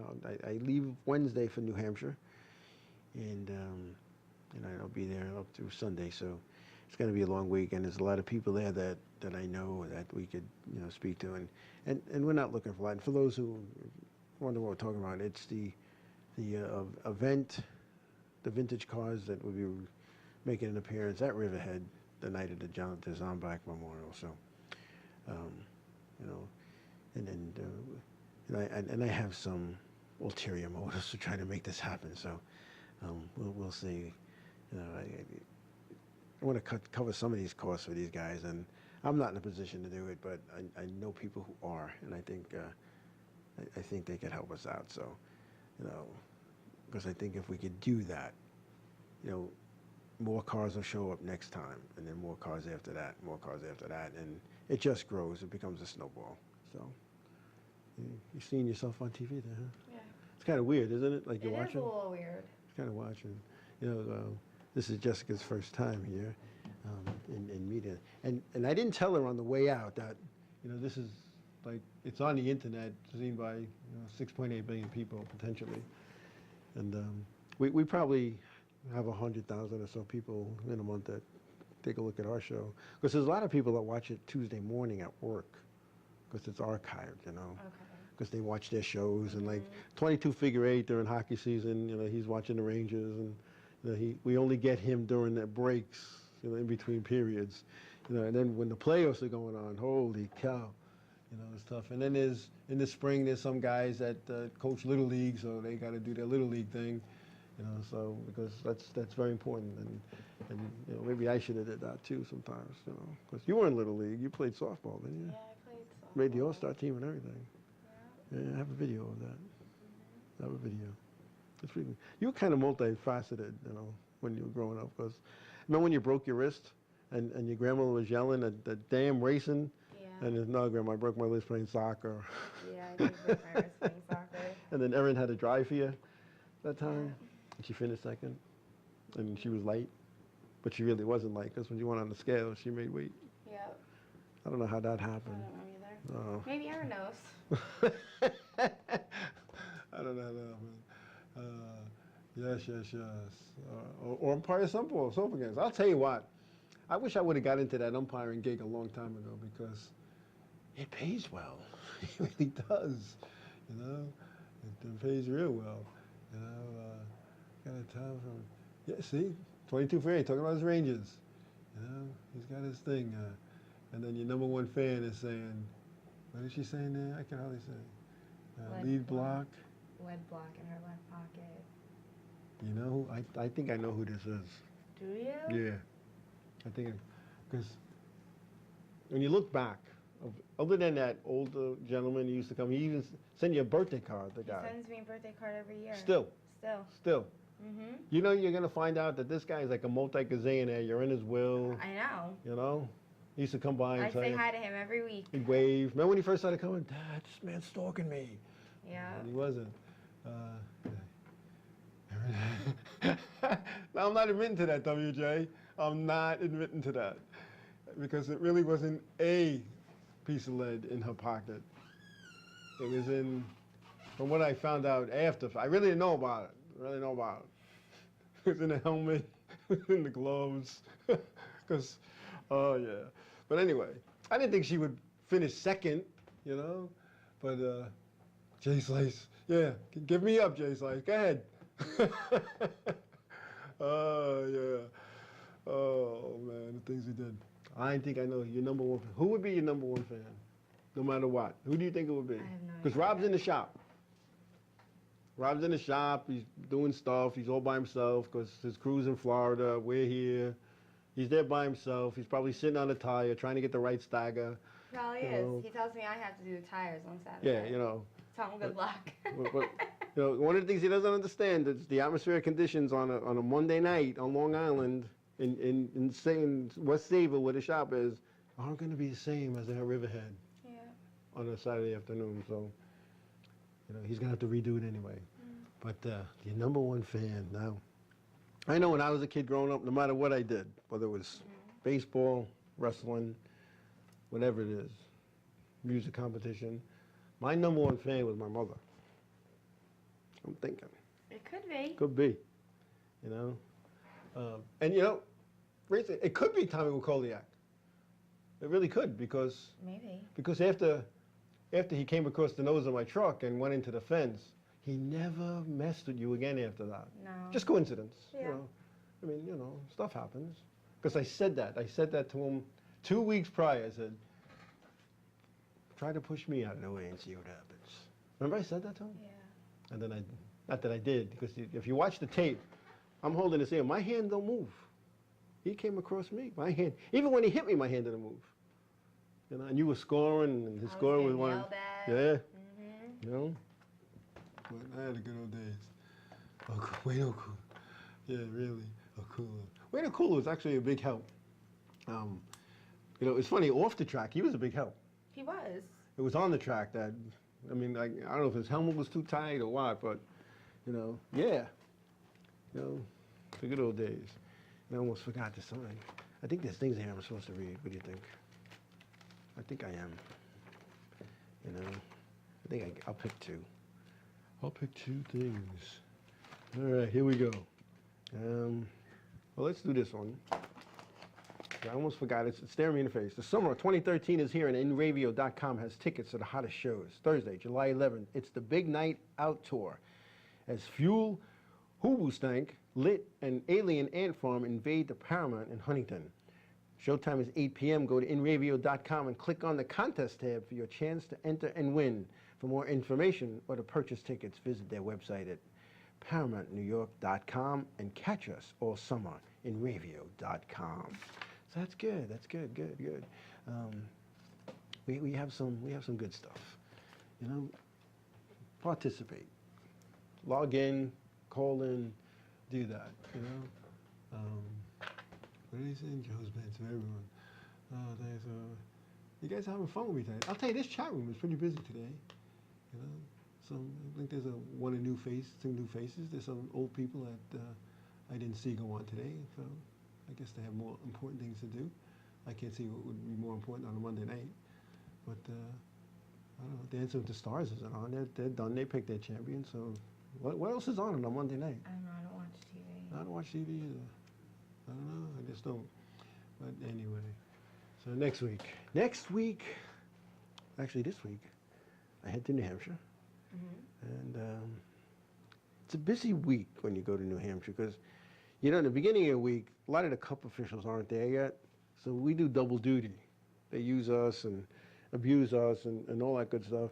And we're there from sunup to sundown and past that sometimes. And our hotel, believe it or not, is in Manchester. It's like 50 minutes away. You know, 50 minutes away.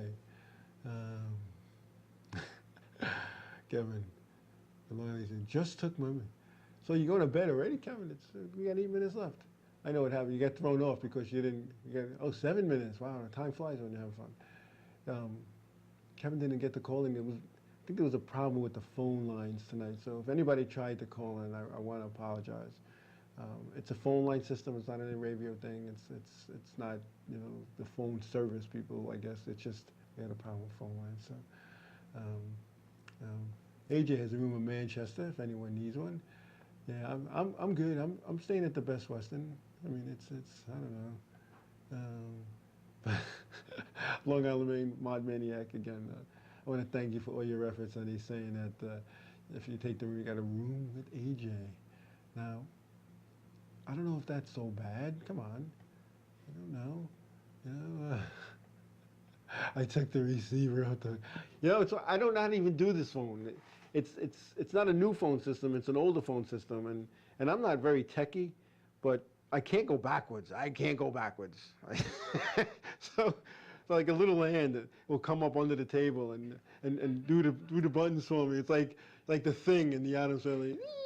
And it touches the buttons and turns the knobs, because you think after being here for like 2 years I would know how to do that, you know. But you know, I don't know. And Jessica's having fun with the chat room. Yeah, I hit the wrong button. I don't know. But I had fun. So what do you think, Jess? You have a good time with in Radio and, Yeah, I did and have the a 5 good or time. 500 racing show? I know it's all good. A lot of people are afraid to come on the show. I was. And Mike Muse, the 2012 Riverhead Figure 8 champion, thought that he would be bashed by people. They would call in and say nasty things, and the chat room would talk nasty. And he was very impressed that A, that didn't happen, and B, we wouldn't have allowed it to happen. You know, it wouldn't be the first time that I cut somebody out of the chat room or told them off, and you know, for things that they said that were stupid. Because this is all good. This is all fun. And that's why I do this. I'm not getting rich doing this, but I'm having fun doing this. And now it takes me a lot longer to get here, but I don't care. It's so fun, especially today, you know, because, you know, I had to go eat, you know, and we had a good dinner, and we went to Carrabba's. I'll give them a little plug. Went to Carrabba's, and I got to go back there because I left my credit card there, so that's not good. But we called up. They have it. They got to hold it for me, and I'll go pick it up. So I don't ever do that. But then again, I'm doing things the last couple of weeks I didn't ever do before anyway. So what are you gonna do? Stuff happens. Stuff happens. I always leave a big tip. Well, I don't know. Some people say I don't, but I think I do. I think I do. And I don't even use the chip thing in my phone, a tip generator, calculator. It's real easy because we're high taxed here, so you just double the tax, and that's like 16, 17% right there, and then I just round up. So, what town do I live in now? I live in Babylon until Sunday. Then I live in Dix Hills. So, long story, folks. I really don't want to get into it, but sometimes you got to do what you got to do. So it's all good. Yeah, I got a nice little place in Dix Hills, and it's all good. It's near my job. You know, and it's kind of centralized. It's close to the expressway. I could hop on, go east, go west.